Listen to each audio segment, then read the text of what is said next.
Selamat malam, saudara-saudari sekalian di dalam Tuhan. Tema khotbah malam hari ini adalah tentang buah roh. Good evening, brothers and sisters in Christ. The theme of tonight's sermon is about the fruit of the Spirit. Kita akan membahas mengenai buah kasih, damai, dan sukacita. We will discuss the fruit of love, peace, and joy. Sebelum masuk dalam sesi firman Tuhan, kita akan mendengarkan kesaksian kehidupan Saudara William mengenai manifestasi buah Roh Kudus di dalam kehidupan dia. Waktu saya persilakan, William. Before the sermon, we will take some time to listen to the testimony of Brother William's life regarding the manifestation of the fruit of the Holy Spirit in his life. The time I hand over to William. Thank you, Elder Henry Sophia. Hello, my name is Albert William, and I would like to share my testimony on how God changed my life. His works are truly evident in me and has strengthened me to continue on in my Christian life journey. Terima kasih Penetua Henry Sophia. Halo, nama saya Albert William, dan saya ingin membagikan kesaksian saya tentang bagaimana Tuhan mengubah hidup saya. Karya-karyanya benar-benar nyata di dalam diri saya dan menguatkan saya untuk terus melanjutkan perjalanan hidup Kristiani saya. I used to be a very distant and lonely person, but going to college led me to be friends with some of the best people I've ever spent my days with at the time. We gamed, we went out, we ate, and we drank. Our days were satisfied, and it repeated over and over and over again. Aku dulunya adalah orang yang sangat jauh dan kesepian. Namun kuliah membuatku berteman dengan beberapa orang yang terbaik yang pernah menghabiskan hari-hariku bersama saat itu. Kami bermain, kami keluar, kami makan dan minum. Hari-hari kami terpuaskan dan hal itu terulang lagi dan lagi. During college, I would draw for my assignments, but spent most of my time playing games from evening until midnight. After I graduated, I would work in the morning. During breaks, I would scroll or read manga, and after I'm done working, I would play games with my friends all night until midnight. While on weekends, I like to stay home and I would spend my whole day playing games. Selama kuliah, saya menggambar untuk tugas-tugas saya, tetapi menghabiskan sebagian besar waktu saya bermain game dari sore hingga tengah malam. Setelah saya lulus, saya akan bekerja di pagi hari. Saat istirahat, saya akan menggulir atau membaca manga. Dan setelah saya selesai bekerja, saya akan bermain game dengan teman-teman saya sepanjang malam hingga tengah malam. Sedangkan di akhir pekan saya suka tinggal di rumah dan menghabiskan sepanjang hari bermain game. At the time, I felt like I was living the life. And though it is true that I may not be as mature and money-driven as most people, that life I lived was sufficient. I had a job, and I had my hobbies and friends to fill my free time. But then why did I feel something was wrong? Pada saat itu, saya merasa seperti saya sedang menjalani kehidupan. Dan meskipun benar bahwa saya mungkin tidak sedewasa dan berorientasi kepada uang, seperti kebanyakan orang di luar sana, hidup saya jalani sudah cukup. Saya punya pekerjaan dan saya punya hobi, serta teman untuk mengisi waktu luang saya. Tetapi kenapa aku merasa ada yang tidak beres? I felt fun and my days were comfortable, satisfying, but this is the limit of what the world can bring. Aku merasa senang dan hari-hariku nyaman, memuaskan, tetapi ini adalah batas dari apa yang dunia dapat berikan. Insecurities, worries, addiction, anxieties, fear of the future, quarreling, restlessness, emptiness. These are the things that were also happening in my life. These are the things the world considers normal, but is really not. Ketidakamanan, kekhawatiran, kecanduan, kegelisahan, ketakutan akan masa depan, pertengkaran, dan kekosongan. Ini adalah hal-hal yang juga terjadi dalam hidup saya. Dan juga hal-hal yang dianggap normal oleh dunia, namun sebenarnya tidak. But I want to encourage everyone here that having known Christ, it is possible for us to live free of these things. This freedom is a change offered by Christ in knowing Him and accepting Him. And I would like to tell about how my life was changed as a living testimony of His great works. Namun saya ingin menyemangati semua orang yang ada di sini bahwa dengan mengenal Kristus, kita bisa hidup bebas dari hal-hal ini. Kebebasan ini adalah perubahan yang ditawarkan oleh Kristus dalam mengenal Dia dan menerima Dia. Dan saya ingin menceritakan tentang bagaimana hidup saya diubah sebagai kesaksian hidup atas karya-karya besarnya Tuhan. The greatest hurdle I had to overcome when deciding to live my life for Christ was addiction to both pornography and gaming. Brothers and sisters, this is not an easy thing to overcome, but we must do it as children of God. For this is a command from the Word of God itself. Ephesians 5 verse 3 to 5 says, "But sexual immorality and all moral impurity, indecent, offensive behavior, or greed must not even be hinted at among you, as is proper among saints. For as believers, our way of life, whether in public or in private, reflects the validity of our faith. Let there be no filthiness and silly talk, or coarse, obscene, or vulgar joking, because such things are not appropriate for believers. But instead, speak of your thankfulness to God. For be sure of this, no immoral, impure, or greedy person, for that one is in fact an idolater, has any inheritance in the kingdom of Christ and God. For such a person places a higher value on something other than God." Rintangan terbesar yang harus saya atasi ketika memutuskan untuk menjalani hidup adalah bagi Kristus adalah kecanduan baik terhadap pornografi maupun game. Saudara-saudara, ini bukanlah hal yang mudah untuk diatasi. Namun kita harus melakukannya sebagai anak Tuhan, karena ini adalah perintah dari firman Tuhan itu sendiri. Di Efesus pasal ke-5 ayat ke-3 sampai 5 mengatakan, ayat ke-3, "Tetapi percabulan dan semua kecemaran moral, perilaku tidak senonoh dan menyinggung, atau keserakahan yang tidak boleh disyaratkan di antara kamu, seperti yang pantas di antara orang-orang kudus, karena sebagai orang percaya cara hidup kita, baik di depan umum atau secara pribadi, mencerminkan keabsahan iman kita.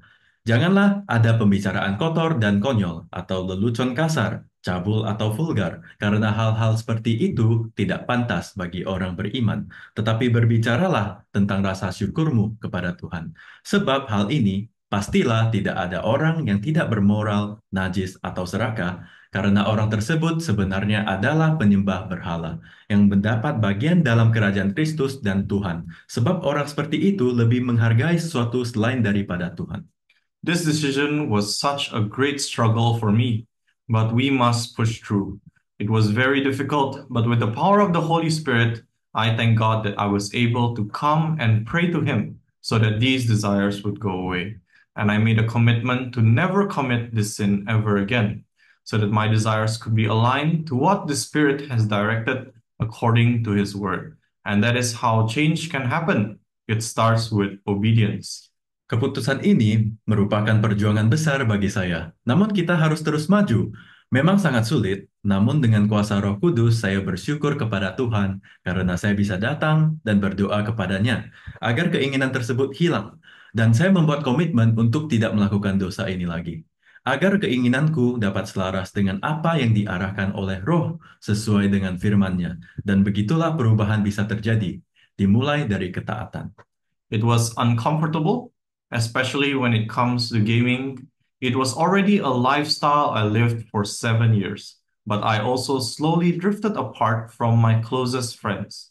I had to make the necessary decision to stop gaming, and the consequences were evident in that I cannot spend as much time with friends who gamed every day.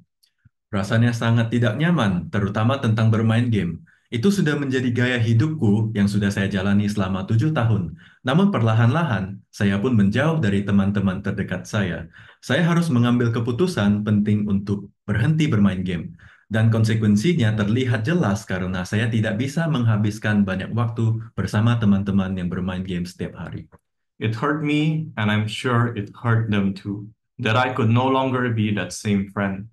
But I had made the choice to be a children of God. I can no longer speak in their language with curses and wordless speech, no longer spend time in the ways they spend time with gaming. And brothers and sisters, my life cannot be fruitless as the way it was before. Now, I do not condemn their ways of living. I just cannot condone to living that way anymore. Itu menyakitkan saya dan saya yakin mereka juga terluka karena saya tidak bisa lagi menjadi teman yang sama.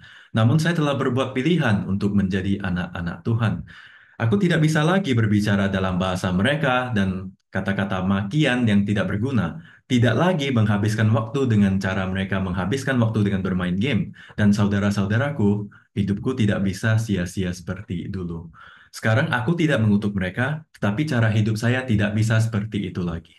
I also am not discouraging people from making friends, but the community that we spend our time with will shape us. It is important to hold one's integrity and reach out, but oftentimes is it not us who are affected when hanging out with our friends in the secular world? Saya juga tidak melarang orang untuk berteman, namun komunitas tempat kita menghabiskan waktu akan membentuk kita. Memang penting menjaga integritas dan menjangkau, tetapi seringkali bukan kita yang terdampak saat bergaul dengan teman-teman di dunia sekuler. Starting from these simple acts of obedience has brought me closer in knowing my God, in the things that He wants me to think and do. But attending RGM also has taught me that becoming children of God does not end there. One of the most important things I learned was that I have to follow Jesus. According to Matthew 16, verse 24, it says, "Then Jesus said to his disciples, 'If anyone desires to be my disciple, let him deny himself, disregard, lose sight of, and forget himself and his own interests, and take up his cross and follow me. Cleave steadfastly to me, conform wholly to my example in living, and if need be, in dying also.'" Berawal dari ketaatan sederhana ini telah mendekatkanku dalam mengenal Tuhanku. Dalam hal-hal yang Dia ingin saya pikirkan dan lakukan. Namun mengikuti RGM telah mengajarkan saya bahwa menjadi anak Tuhan tidak berhenti sampai di situ saja. Salah satu pengajaran terpenting yang saya pelajari adalah saya harus mengikuti Yesus sesuai dengan Matius 16 ayat ke-24 yang dikatakan, kemudian Yesus berkata kepada murid-muridnya, "Barang siapa mau menjadi anakku, muridku, biarlah dia menyangkal dirinya sendiri, atau mengabaikan, melupakan, dan melupakan dirinya sendiri, dan kepentingannya sendiri, dan memikul salibnya, dan mengikut aku, bersatu dengan teguh kepadaku, sepenuhnya mengikuti teladanku dalam hidup, dan jika perlu, dalam kematian juga." The first step I need to do is deny myself. All the fleshly desires that come from me, my pride, my insecurity, lust, and greed. I must become humble before God so that I can obey His word always. And I must all have a constant desire to fear the Lord, hating all that is sinful in the eyes of God. And with that, day by day, I start seeing change. Langkah pertama yang perlu saya lakukan adalah menyangkal diri sendiri. Segala keinginan daging yang datang dari diri saya, yaitu kesombonganku, rasa tidak aman, nafsu, keserakahanku, aku harus menjadi rendah hati di hadapan Tuhan, agar aku dapat menaati firman-Nya selalu, dan aku harus mempunyai keinginan yang konstan untuk takut akan Tuhan, membenci segala sesuatu yang berdosa di mata Tuhan, dan dengan itu, hari demi hari, saya mulai melihat perubahan. And in the days that went by, I felt peace from the Lord. There are no more fears, worries, anxieties. 1 Peter 5 verse 7 says, "Casting all your cares, all your anxieties, all your worries, and all your concerns once and for all on Him. For He cares about you with deepest affection and watches over you very carefully." Dan hari-hari berikutnya saya merasakan kedamaian yang datang dari Tuhan. Tidak ada lagi rasa takut, khawatir, atau kecemasan. 1 Petrus 5:7 mengatakan, "Serahkan semua kekhawatiranmu, dan semua kekhawatiranmu, sekali dan untuk selama-lamanya, kepadanya, karena Dia peduli kepadamu dengan kasih sayang yang terdalam dan menjagamu dengan sangat hati-hati." When I had surrendered myself to God, casting all my cares before Him, only then do I truly felt peace. No more do I have so much fear for my future because I can rely on my God.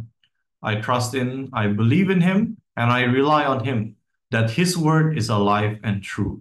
And because of that, I can live out my life following to each of His commandments and precepts, doing my all and relying on Him to obey Him and repent from my previous ways. I am assured and comforted that He is with me when I walk in obedience to follow Him. Whatever is going to happen now is in my Father's loving hands, and I can rest assured that my future will be well. And even if it seems tough, I know I can always go to Him and rely on Him. Ketika aku telah menyerah diriku kepada Tuhan, menyerahkan semua kekhawatiranku kepadanya, barulah aku benar-benar merasakan kedamaian. Tidak ada lagi rasa takut untuk masa depanku, karena aku dapat mengandalkan Tuhanku. Saya percaya kepadanya, dan saya bersandar kepadanya, bahwa firman-Nya hidup dan benar. Dan karena itu, aku dapat menjalani hidupku dengan mengikuti setiap perintah dan ajarannya, melakukan segalanya dan mengandalkan Dia untuk menaatinya dan bertobat dari cara-caraku yang sebelumnya. Aku yakin dan terhibur bahwa Dia menyertaiku ketika aku berjalan dalam ketaatan untuk mengikutinya. Apapun yang terjadi sekarang ada di tangan Bapakku yang penuh kasih. Dan aku yakin bahwa masa depanku akan baik-baik saja. Dan meskipun itu tampak sulit, aku tahu aku selalu bisa datang kepadanya dan mengandalkannya. My brothers and sisters, this is peace that comes from God. And what He has placed in my heart is not something I can be proud of and keep to myself. It is something I must share and hold on to. For we are called to be makers and maintainers of peace. Saudara-saudaraku, inilah kedamaian yang datang dari Tuhan. Dan apa yang Dia tempatkan dalam hati saya bukanlah sesuatu yang dapat saya banggakan dan simpan sendiri. Itu adalah sesuatu yang harus saya bagikan dan pegang teguh, karena kita dipanggil untuk menjadi pembuat dan pemelihara pendamaian. Brothers and sisters, I know it is difficult to let go of the life we are used to living, especially with the clutches of our sinful desires. I too have felt that this was impossible to overcome. Like my body just could not stop craving sinful desires. Like I just couldn't help myself to sin. But that is a lie from the evil one, brothers and sisters, because Scripture has said otherwise. Saudara-saudari, saya tahu sulit untuk melepaskan kehidupan yang biasa kita jalani, apalagi dengan cengkraman keinginan berdosa kita. Saya juga merasa bahwa hal ini tidak mudah diatasi. Seperti tubuh saya tidak bisa berhenti menginginkan dosa. Keinginan seperti saya tidak bisa menahan diri untuk berbuat dosa. Tetapi itu bohong dari si jahat, saudara-saudara, karena kitab suci mengatakan sebaliknya. It is written in Titus 2, verse 11 to 12, "For the grace of God, His unmerited favor and blessing, has come forward, appeared for the deliverance from sin and the eternal salvation for all mankind. It has trained us to reject and renounce all ungodliness, irreligion, and worldly passionate desires, to live discreet, temperate, self-controlled, upright, devout, spiritually whole lives in this present world." Tertulis dalam kitab Titus pasal kedua ayat ke-11-12, sebab kasih karunia Tuhan, perkenanan yang berkat-Nya yang tidak patut, telah datang untuk pembebasan dari dosa dan keselamatan kekal bagi seluruh umat manusia.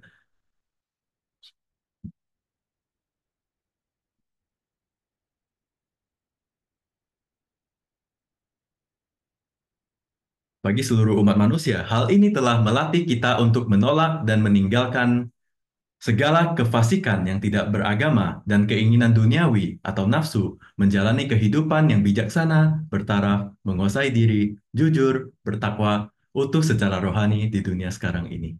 Do not be deceived, brothers and sisters, into thinking that we cannot overcome sin.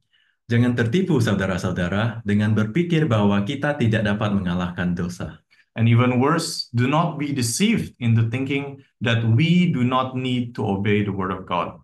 For if we call ourselves God's children, we will obey what our Heavenly Father has commanded us. And we as children must reflect our Father who is holy. Dan yang lebih buruk lagi, jangan tertipu dengan berpikir bahwa kita tidak perlu menaati firman Tuhan. Sebab jika kita menyebut diri kita anak-anak Tuhan, kita akan menaati apa yang diperintahkan Bapa Surgawi kita. Dan kita sebagai anak-anak harus mencerminkan Bapa kita yang kudus. And this must be evident not just in theory, but in our daily walk with Him.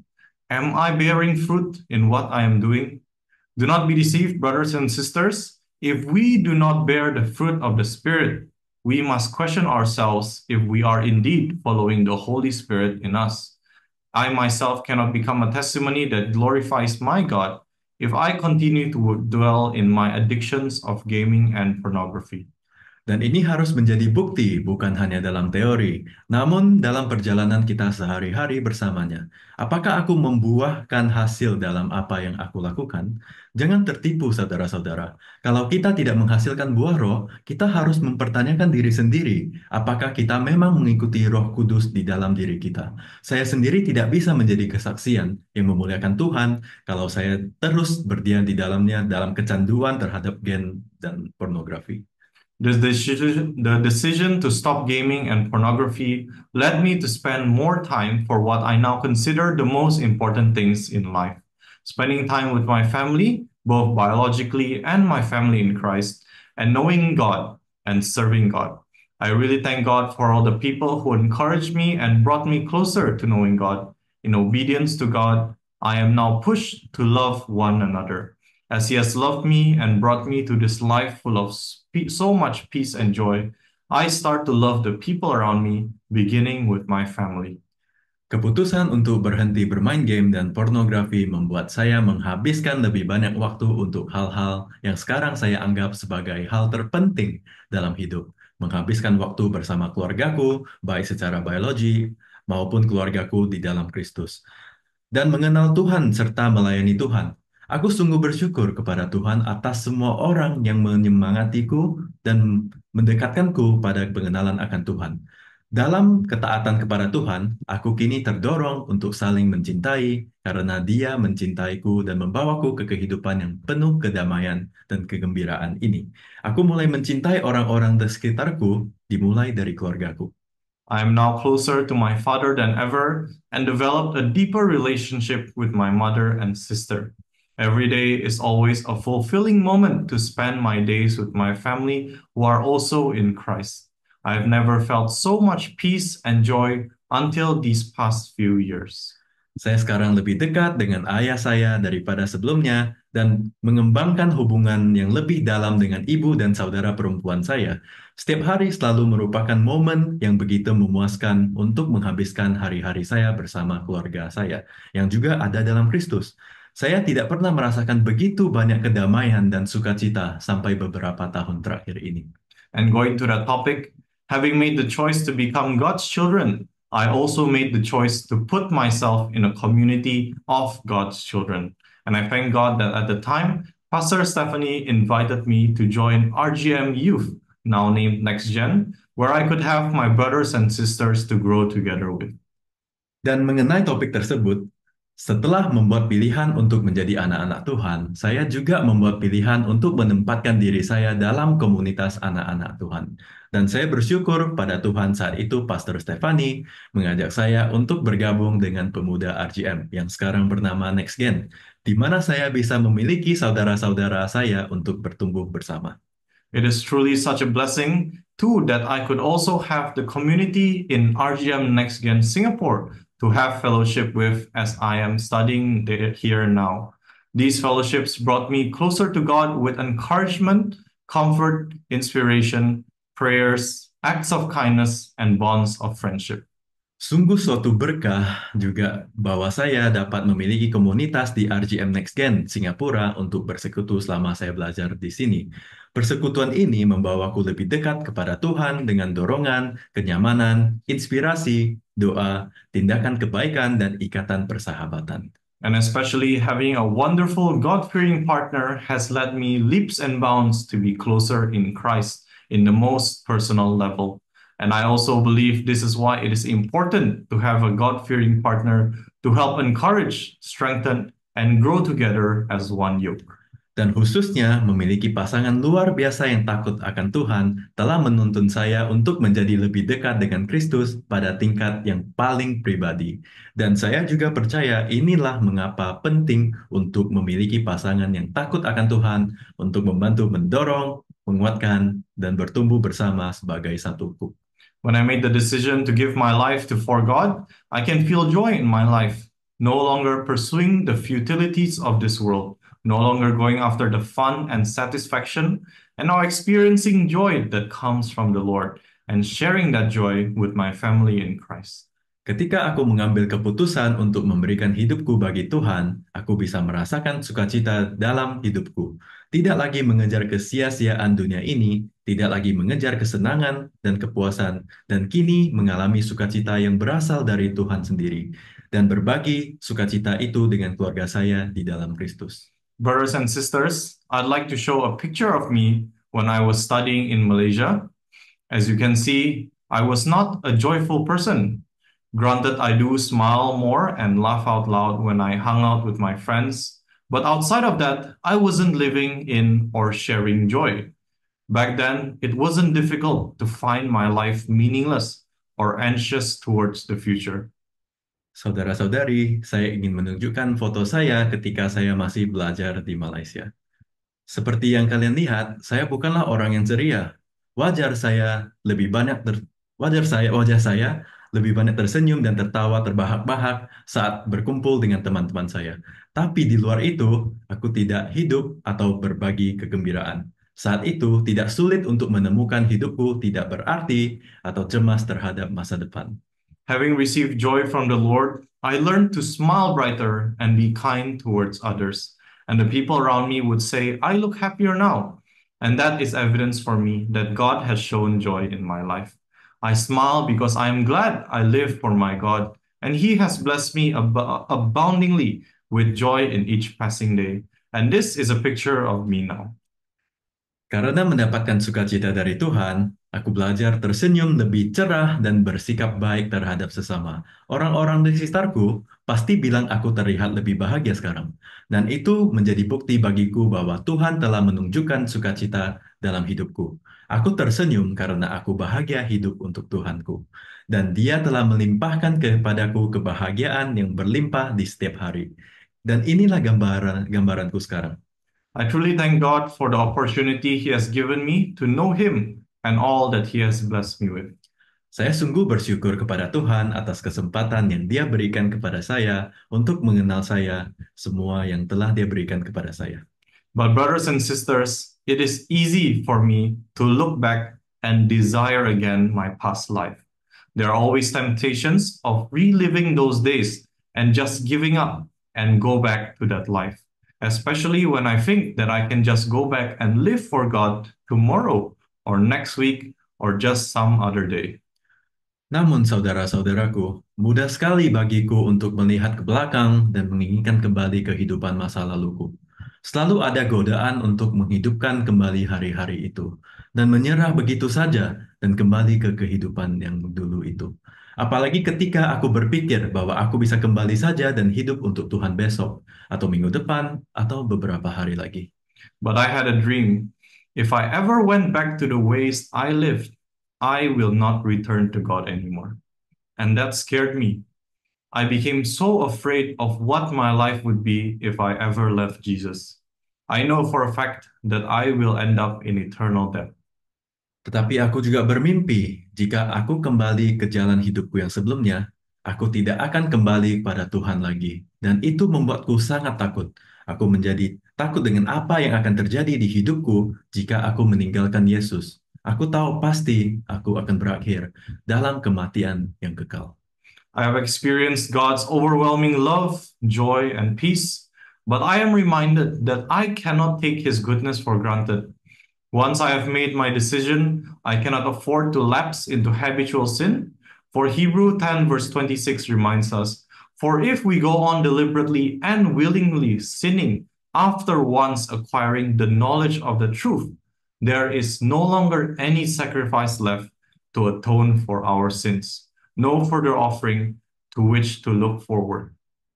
Aku telah merasakan kasih, sukacita, dan kedamaian Tuhan yang melimpah, namun aku diingatkan bahwa aku tidak bisa meremehkan kebaikannya. Sekali aku mengambil keputusan, aku tidak boleh terjerumus dalam dosa yang sudah menjadi kebiasaanku. Ibrani pasal ke-10 ayat ke-26 berkata, dan mengingatkan saya, karena jika kita terus berbuat dosa dengan sengaja dan rela setelah memperoleh pengetahuan tentang kebenaran, maka tidak ada lagi korban yang tersisa untuk menebus dosa-dosa kita. Tidak ada persembahan lagi yang dapat dinantikan. And because of this, I need to continually make the decision to not want what the world has to offer. And I pledge every day that God does not take away this fear of Him that He has put in my heart. I have to continually make the decision to hate all that is evil, hate my old life every day, so that I will not ever return to it. I have to continually make the decision to use my life only for Him. Dan oleh karena itu, aku terus mengambil keputusan untuk tidak menginginkan apa yang dunia tawarkan. Dan aku memohon setiap hari agar Tuhan tidak menghilangkan rasa takut yang Dia telah letakkan di dalam hatiku. Aku harus terus mengambil keputusan membenci semua yang jahat, membenci kehidupan lamaku setiap hari, sehingga aku tidak akan pernah kembali lagi ke sana. Aku harus terus mengambil keputusan untuk menggunakan hidupku hanya untuk Dia. And I cannot just let this be theory. I had to make the choice to stop following gaming news, stop watching gaming content in social media. Watching games, I forcefully look away from sexual perversion. I stop watching a film if I know it will make me fall into sin. Because if I don't do this, it is only a matter of time before I get tempted and fall. And I can only blame myself for putting myself in that position and being so foolish. Dan saya tidak bisa membiarkan ini hanya sebagai sebuah teori. Saya harus membuat pilihan untuk berhenti mengikuti berita game, berhenti menonton konten game di media sosial, menonton game, dan saya dengan paksa mengalihkan pemandangan saya dari penyimpangan seksual. Saya berhenti menonton film jika saya mengetahuinya akan membuatku terjerumus ke dalam dosa. Karena jika aku tidak melakukan ini, hanya masalah waktu sebelum aku tergoda dan jatuh. Dan aku hanya bisa menyalah diriku sendiri karena menempatkan diriku dalam situasi itu dan bersikap begitu bodoh. I will not test the limits of my capabilities to resist temptation. That is only foolishness. And I know because Proverbs 22 verse 3 says, a prudent and far-sighted person sees the evil of sin and hides himself from it. But the naive continue on and are punished by suffering the consequences of sin. Aku tidak akan menguji batas kemampuanku untuk menahan godaan. Itu hanya kebodohan. Dan aku tahu karena Amsal pasal ke-22 ayat ketiga berkata, orang yang berakal dan berpandangan jauh ke depan melihat keburukan dosa dan menyembunyikan diri darinya. Tetapi yang naif terus melanjut dan dihukum dengan berita akibat dosa.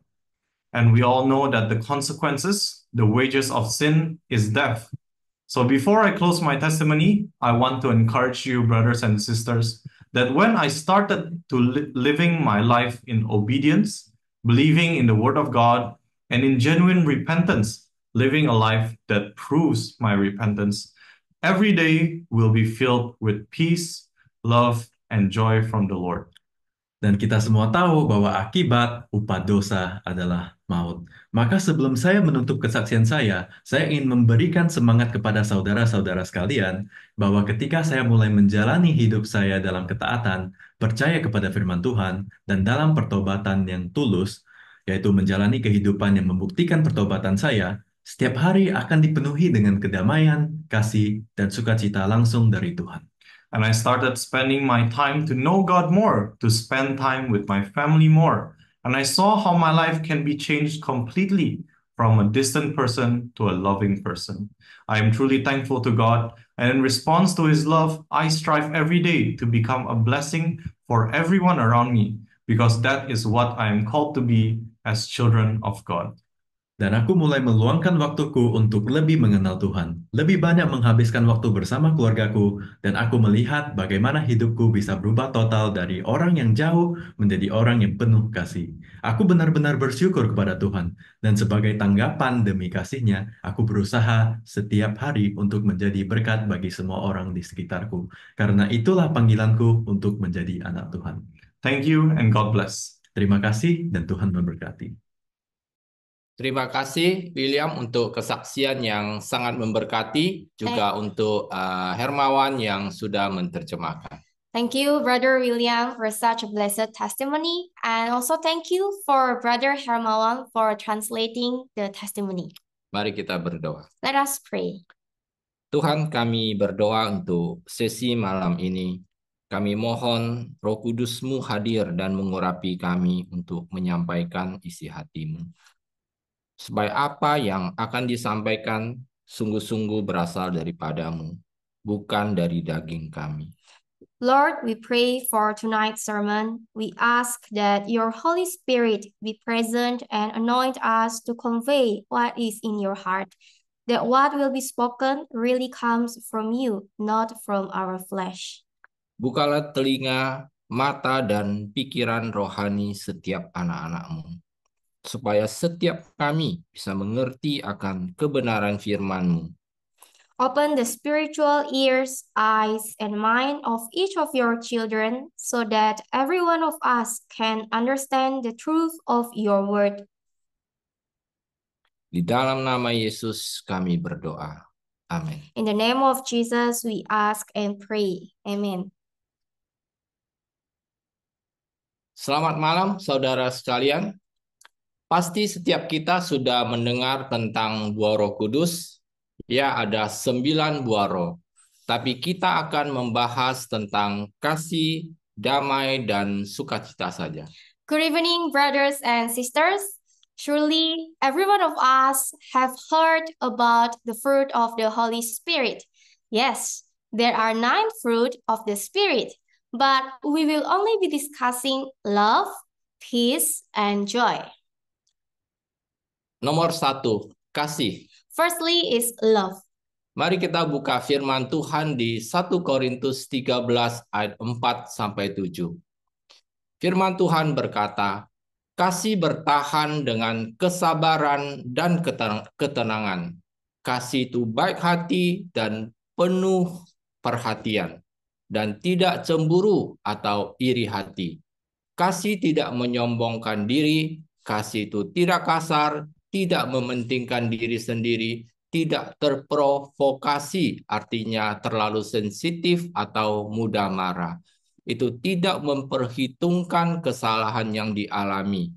Ia tidak bersukacita karena ketidakadilan, namun bersukacita karena kebenaran ketika melihat kebenaran menang. Kasih menanggung segala sesuatu, apapun yang datang. Percaya segala sesuatu, mencari yang terbaik dalam diri masing-masing, berharap segala sesuatu, tetap tabah di masa sulit, sabar menanggung segala sesuatu tanpa melemah.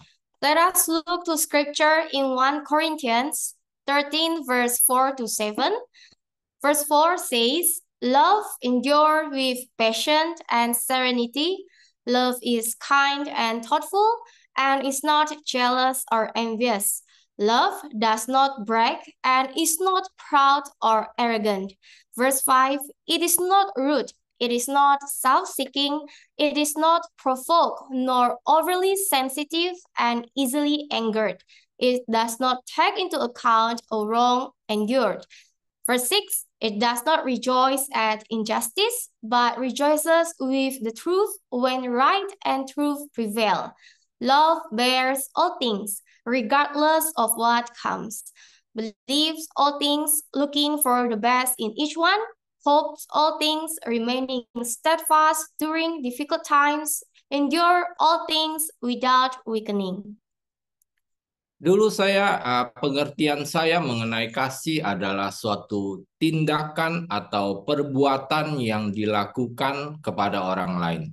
Seperti menolong, memberi sesuatu, dan lain sebagainya. My past understanding of love was an action, a deed, done to another person, like helping, giving something, etc. Tapi setelah saya membaca 1 Korintus 13, saya baru menyadari bahwa kasih itu tidak sekedar sebatas perbuatan kita kepada orang lain. Tapi kalau kita perhatikan bahwa kasih itu juga mengenai kekuatan di dalam kita untuk menghadapi masalah kehidupan. But after reading 1 Corinthians 13, I realized that love is not just or limited to our actions towards other people. But if we pay close attention, love is also about strength within us to face life's problems. Karena di 1 Korintus dijelaskan bahwa kasih itu menanggung segala sesuatu, apapun yang datang. Berharap segala sesuatu, tetap tabah di masa sulit. Sabar menanggung segala sesuatu tanpa melemah. Because in 1 Corinthians, it is explained that love bears all things regardless of what comes, hopes all things, remaining steadfast during difficult times, patiently endures all things without weakening. Saya itu pernah ketemu anak Tuhan dan dia menceritakan tantangan kehidupan dia. Bagaimana dia begitu pusing dan stres memikirkan apa yang sedang terjadi dan akan dia hadapi kelak nanti. I once met a child of God and he told me about the challenges of his life, how he was so stressed, thinking about what was going on and anxious about what he would face in the future. Dia sudah berdoa dan berdoa kepada Tuhan dan Tuhan memberi satu impresi kepada dia yaitu kata kasih. Jadi orang ini berpikir, oh dia harus melakukan perbuatan atau tindakan kasih. Tetapi setelah beberapa lama dia tidak melihat perubahan situasinya, orang ini merasa putus asa dan mau menyerah. He had prayed and God gave him an impression, namely the word love. So this person thought, oh, he had to do a deed or an act of love. But after a while, he didn't see any change in his situation. And this person felt hopeless and wanted to give up. Tetapi setelah saya merenungkan kitab 1 Korintus tadi, saya baru menyadari bahwa ya, Tuhan memang sedang mengizinkan situasi ini terjadi dalam kehidupannya supaya dia bisa memiliki buah roh, yaitu kasih. But after I meditated on the book of 1 Corinthians, I realized that yes, God was indeed allowing this situation to occur in his life so that he could have the fruit of the Spirit, namely love. Di mana Tuhan mau dia tabah di masa sulit, sabar menanggung segala sesuatu tanpa melemah. Karena justru di masa sulit, kalau kita mau menundukkan diri kita untuk dipimpin oleh Roh Kudus, maka barulah buah Roh Kudus, yaitu kasih tadi, dimanifestasikan dalam kehidupan kita. Where God wants him to be steadfast in difficult times, patiently enduring all things without weakening, because it is precisely in these difficult times when we are willing to submit ourselves to be led by the Holy Spirit, will the fruit of the Spirit, namely love, be manifested in our lives. Kekuatan dari Roh Kuduslah yang memampukan kita untuk menghasilkan buah kasih, yaitu sesuatu yang tidak mungkin kita hasilkan dengan kekuatan kita sendiri. Makanya itu dinamakan buah Roh Kudus, yang artinya hanya bisa dimanifestasikan dalam hidup ini kalau kita hidup dipimpin oleh Roh Kudus. It is the power of the Holy Spirit that enables us to produce the fruit of love, which is something that we cannot possibly produce with our own strength. That's why it is called the fruit of the Holy Spirit, which means it can only be manifested in this life if we live led by the Holy Spirit. Dalam kekristenan cuma ada dua. Hidup dipimpin oleh kedagingan kita atau hidup dipimpin oleh Roh Kudus. Keputusan ada di tangan kita masing-masing. In Christianity, there are only two. A life led by our flesh or a life led by the Holy Spirit. The decision is in our hands. Seperti firman Tuhan di Galatia 5 ayat 16 berkata, "Tetapi aku berkata, biasakanlah hidup dalam Roh Kudus, carilah Dia dan tanggap terhadap bimbingannya, maka kamu pasti tidak akan melakukan keinginan sifat berdosa yang merespon secara impulsif tanpa memperhatikan Tuhan dan ajaran-ajarannya." As the Word of God has told us in Galatians 5 verse 16, "But I say, walk habitually in the Holy Spirit," which means seek Him and be responsive to His guidance. And then you will certainly not carry out the desire of the sinful nature, which responds impulsively without regard for God and His precepts. Ya, kita bisa lihat Kristen yang tidak mau hidup dipimpin oleh Roh Kudus sudah pasti hidup dalam kedagingannya. Dan kita bisa lihat tidak mungkin ada manifestasi buah roh kasih di dalam kehidupan mereka. Yes, we can see that Christians who do not want to live led by the Spirit are definitely living in their flesh. And we can see that it is impossible for any manifestation of the fruit of the Spirit of love in their lives. Ya, singkat cerita, saya menguatkan orang tersebut dan mendoakan dia. Dan saya katakan bahwa ini adalah porsi atau bagian yang Tuhan izinkan terjadi dalam kehidupan dia, untuk menjadikan dia bejana bagi kemuliaan Tuhan. Dia harus tetap percaya dan bersandar sepenuhnya kepada Tuhan. Well, long story short, I encourage that person and prayed for him. And I said that this was a portion that God allowed to happen in his life to make him a vessel for God's glory. He must continue to trust in and rely completely on God. Nomor 2, damai. Second, we will talk about peace. Kita bisa melihat buah Roh Kudus selalu saling berkaitan. We can see that the fruit of the Holy Spirit is always interconnected. Kalau kita tidak memiliki kasih, maka kita juga nggak ada damai. If we don't have love, then we won't have peace either. Contoh di dalam rumah tangga.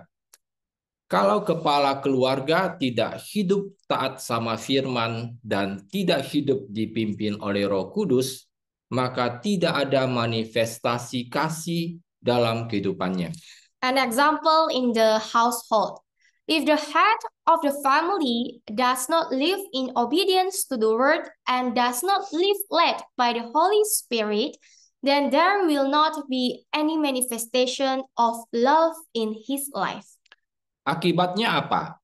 Seperti tadi di 1 Korintus dikatakan, kasih itu tidak kasar, tidak mementingkan diri sendiri, tidak terprovokasi, yang artinya tidak terlalu sensitif dan mudah marah. Itu tidak memperhitungkan kesalahan yang dialami. What are the consequences? As earlier in 1 Corinthians has said, love is not rude. It is not self-seeking, unprovoked, or overly sensitive and irritable. It does not take into account the errors experienced. It is not provoked nor overly sensitive and easily angered. It does not take into account a wrong endured. Nah, coba bayangkan kalau kepala keluarga tiap hari kasar perkataannya atau bahkan perbuatannya. Tidak hanya itu, tapi sikap yang egois, sensitif, artinya gampang tersinggung dan pendendam. Bagaimana bisa ada damai di dalam keluarga tersebut? So just imagine, if the head of the family is harsh in his words or even his actions every day, not only that, Not only that, but his attitude is selfish, sensitive, easily offended, and vengeful. How could there be peace in that family? Ini juga tidak hanya pada kepala keluarga saja ya, tetapi seluruh keluarga pun harus memiliki kasih. Karena kalau salah satu anggota keluarga yang begitu sikapnya, pasti tidak ada damai di dalam keluarga tersebut. This does not only apply to the head of the family, but the whole family must have love. Because if one member of the family behaves like that, there will definitely be no peace in the family. Ya, tentunya dalam kehidupan ini pasti banyak masalah dan tantangan kehidupan yang bisa membuat damai bisa hilang dari kehidupan kita. Yes, of course, life will have its many problems and challenges that can disturb the peace in our lives. Sama seperti kesaksian William tadi, bahwa dahulu dia hidup dalam kekhawatiran, rasa tidak aman, khawatir akan masa depan, hidup dalam kekosongan atau hampa, dan lain-lain. It is just like William's testimony earlier of how he used to live in anxiety, insecurity, worry for the future, living in emptiness, etc. Tetapi waktu dia mau hidup taat akan firman Tuhan dan mau hidup dipimpin oleh Roh Kudus dan menyerahkan segala kekhawatiran kepada Tuhan yang memeliharanya, maka damai sejahtera Tuhan menaungi hatinya. But when he wants to live in obedience to the word of God and wants to live led by the Holy Spirit and surrendering all his worries to God who cares for him, then peace from God will cover his heart. Ini juga diteguhkan di Filipi 4 ayat 6-7 yang berkata, "Janganlah khawatir terhadap apapun, tetapi di dalam segala hal, artinya segala keadaan dan situasi, melalui doa dan permohonan serta ucapan syukur, teruslah sampaikan permohonan spesifikmu kepada Tuhan. Dan kedamaian dari Tuhan, yaitu kedamaian yang menenteramkan hati, kedamaian yang melampaui segala akal, kedamaian yang menjaga hati dan pikiranmu dalam Kristus Yesus adalah milikmu." This is also supported in Philippians 4, verse 6-7. Do not be anxious or worried about anything, but in everything, every circumstance and situation, by prayer and petition with thanksgiving, continue to make your specific request known to God. And the peace of God, that peace which reassures the heart, that peace which transcends all understanding, that peace which stands guard over your hearts and your minds in Christ Jesus is yours. Ini adalah jaminan bagi setiap kita yang mau taat akan firman Tuhan dan hidup dipimpin oleh Roh Kudus. Mau situasi seberat apapun, mau badai kehidupan seberat apapun, mau gunung masalah sebesar apapun, damai Tuhan yang sering dikatakan shalom. This is a guarantee for every one of us who wants to obey the word of God and live a life led by the Holy Spirit. No matter how difficult the situation, no matter how harsh the storm of life, no matter how big the mountain of problems, there is peace from God, one that we often call shalom. Damai ini yang menenteramkan hati, melampaui segala akal, yang akan menjaga hati dan pikiran kita di dalam Kristus Yesus. Inilah manifestasi buah Roh Kudus dalam hidup kita yang selalu ada dalam situasi apapun. Inilah yang membuat Kristen berbeda dengan yang lain. Bahwa di dalam situasi yang buruk sekalipun, tetap ada damai di hati mereka. This peace which reassures the heart that transcends all understanding, which stands guard over our hearts and minds in Christ Jesus. This is the manifestation of the fruit of the Holy Spirit in our lives, which is always there in any situation. That is what makes Christians different from others. That even in bad situations, there is still peace in their hearts. Nomor 3, sukacita. The third, joy. Kita bisa lihat firman Tuhan di Roma 14 ayat 17 yang berkata, bagaimanapun kerajaan Tuhan itu bukan soal mendapatkan makanan dan minuman yang disukainya, melainkan soal kebenaran, keadaan yang menjadikan seseorang berkenan kepada Tuhan, dan hati yang damai dan sukacita di dalam Roh Kudus. We can see the word of God in Romans 14:17.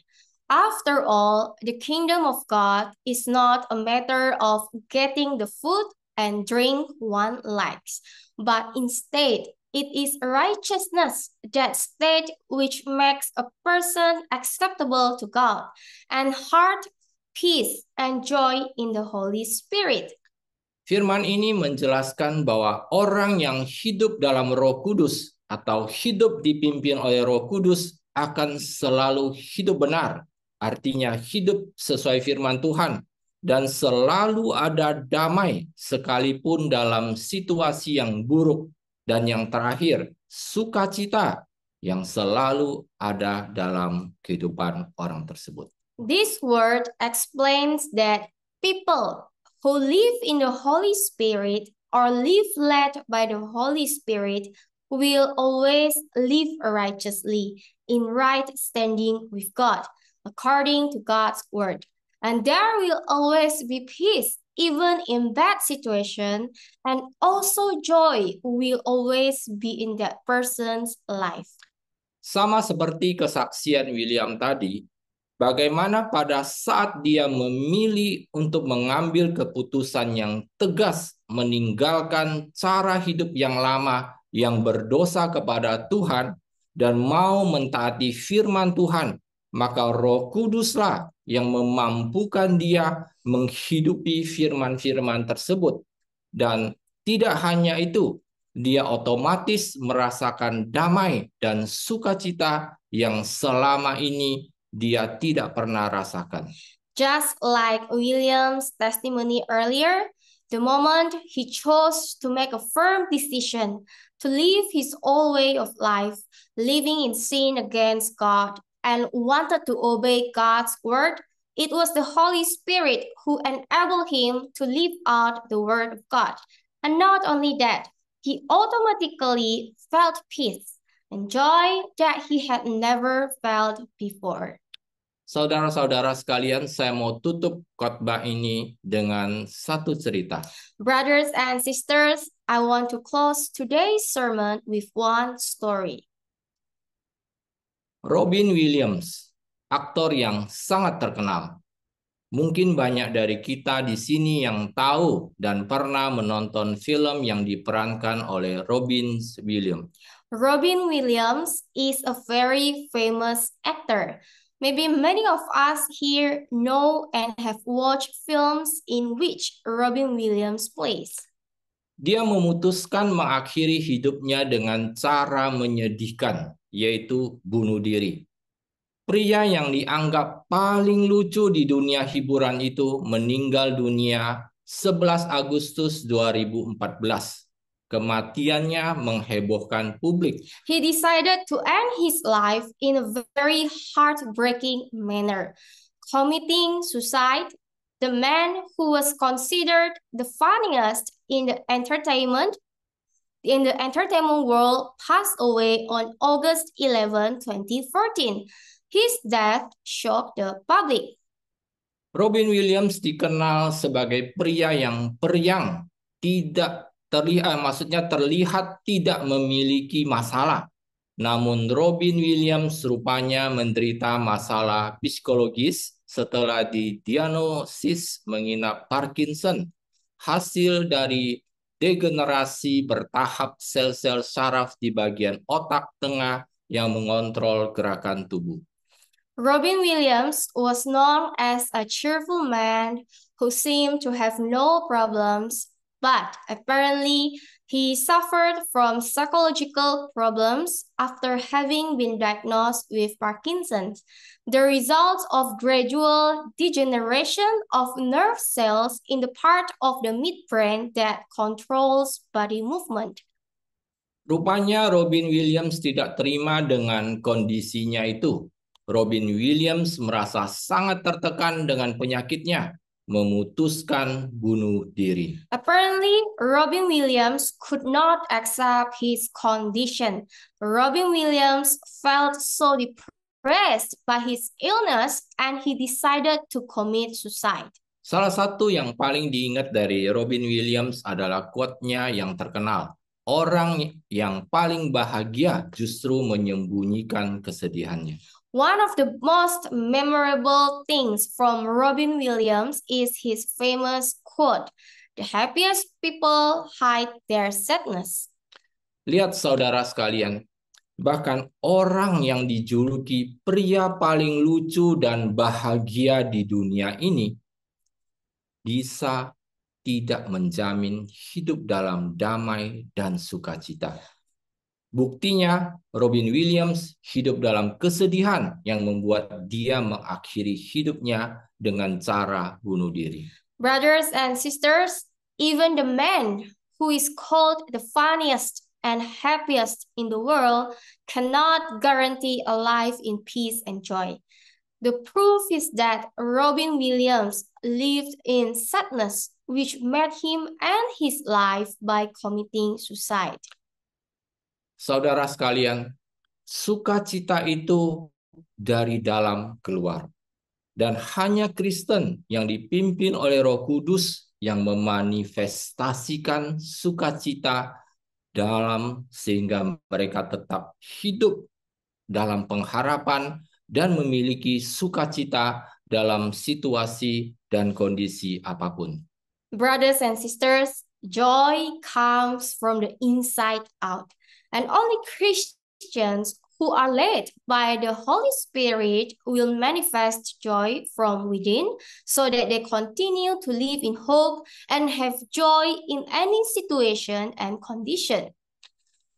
Hanya orang yang hidup dipimpin oleh Roh Kuduslah yang menjamin selalu ada sukacita yang melimpah di dalam hidupnya. Karena itu saudara, pilihan ada di tangan kita. Mau hidup dipimpin daging kita yang mengakibatkan kebinasaan atau hidup dipimpin oleh Roh yang membuat kita menghasilkan buah Roh Kudus dalam hidup ini dan sekaligus jaminan bagi kita mendapatkan kehidupan kekal di surga yang menjadi tujuan utama setiap kita yang menjadi pengikut Kristus. All people who live led by the Holy Spirit can guarantee that there will always be abundant joy in their life. Therefore, brothers and sisters, the choice is in our hands.